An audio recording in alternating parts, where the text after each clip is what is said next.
রান্নাটা কেমন হয়েছে? খুব কম উপকরণে আজকে লাউ চিংড়ি বানিয়ে দেখাবো এইরকমভাবে ঢাকা দিয়ে। নমস্কার বন্ধুরা,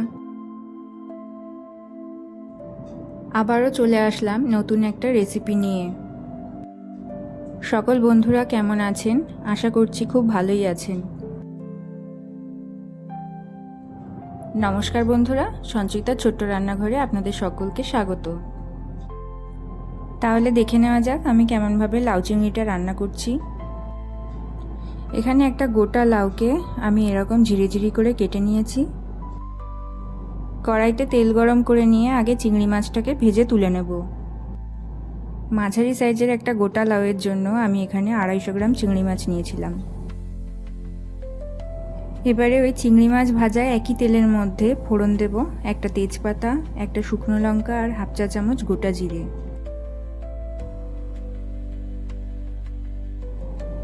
ফোড়নটাকে তেলের মধ্যে দেওয়ার পর 30 থেকে 35 সেকেন্ড মতো একটু ভেজে নেব।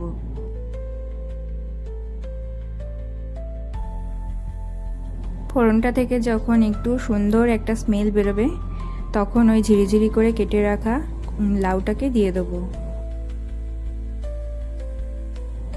লাউয়ের মধ্যে আমি একদম আলু ব্যবহার করিনি।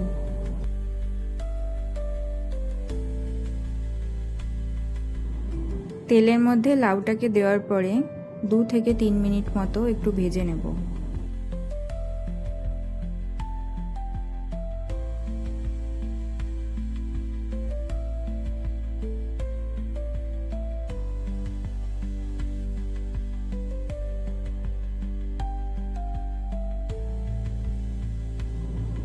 দু 3 মিনিট লাউটাকে ভাজার পরে পরিমাণ মতো লবণ দিয়ে দেবো।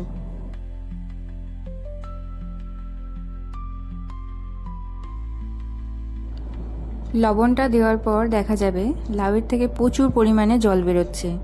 এখানে এক্সট্রা কোনো জলই ব্যবহার করব না, লাউয়ের জল দিয়েই লাউ রান্না হবে। তবে এখানে একটা কাজ অবশ্যই করতে হবে, লাউটাকে একটুখানি কষাবো আর ঢাকা দেবো। 1-2 মিনিট মতো কষাবো আবার ঢাকা দেবো।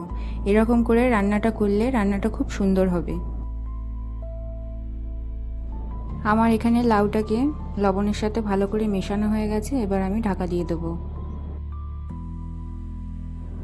2 মিনিট পর আমি ঢাকাটাকে খুলে নিয়েছি। দেখুন এখানে কত জল বেরিয়ে এসেছে।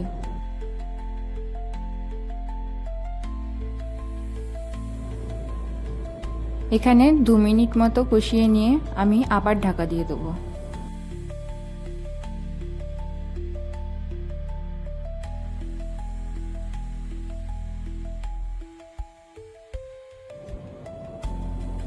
এখানে আমি আরও 2বার ঢাকা দিয়ে দিয়ে রান্না করে নিয়েছি।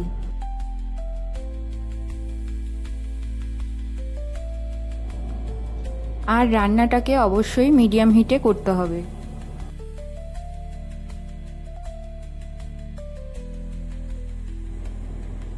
এখানে আমি হাফ চা চামচ হলুদ গুঁড়ো আর 1.5 চা চামচ ধনে গুঁড়ো দিয়ে দিলাম।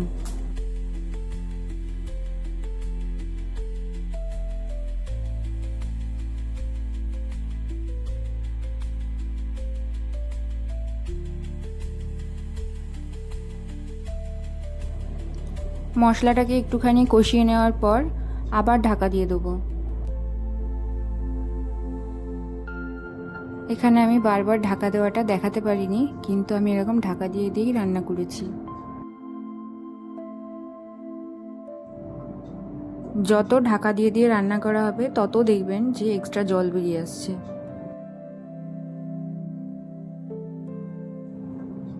লাউটা কিছুটা সেদ্ধ হয়েছে, ঠিক এরকম পর্যায়ে আমি ভেজে রাখা চিংড়ি মাছগুলো দিয়ে দেবো। এখন চিংড়ি মাছটা দেওয়ার পরেও আমি কিছুক্ষণ কষিয়ে নেব লাউটাকে।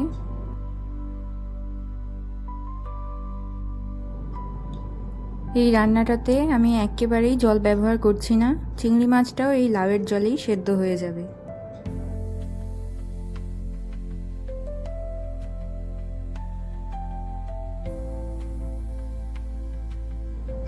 আবার আমি কিছুক্ষণের জন্য ঢাকা দিয়ে দিচ্ছি।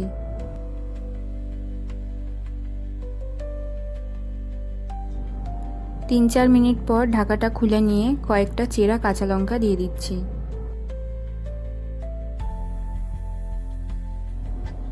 এই রকম পর্যায়ে আমি আর ঢাকা দিয়ে রান্না করব না, যে জলটা বেরিয়েছে সেই জলটাকে এবার শুকোতে থাকব।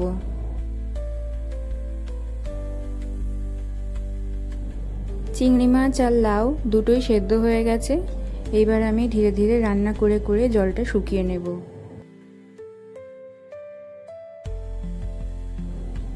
বন্ধুরা, আমার রান্নার পদ্ধতি আপনাদের কেমন লাগছে অবশ্যই কমেন্ট করে জানাবেন।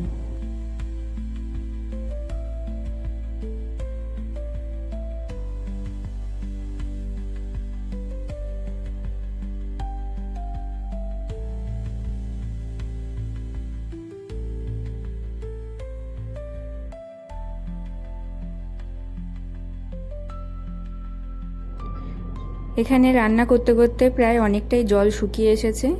ঠিক এরকম পর্যায়ে এখন চিনি দিয়ে দেবো। লাউ চিংড়িটা হালকা মিষ্টি হলে খেতে ভালো লাগে। আমি এখানে 1 চামচ চিনি দিয়ে দিচ্ছি।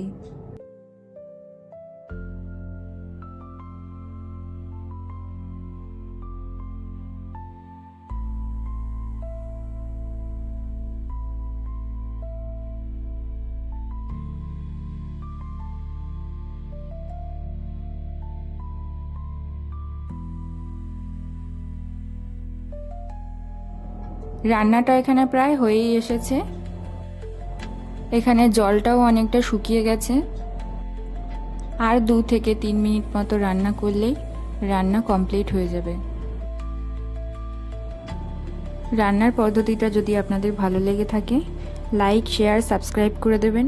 আর রান্নাটা কেমন হয়েছে অবশ্যই কমেন্ট করে জানাবেন।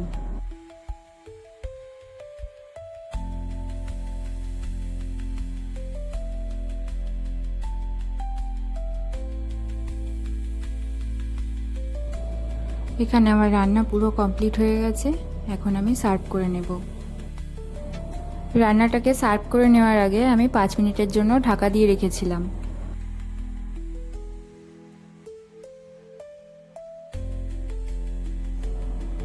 সকলে সুস্থ থাকবেন, ভালো থাকবেন।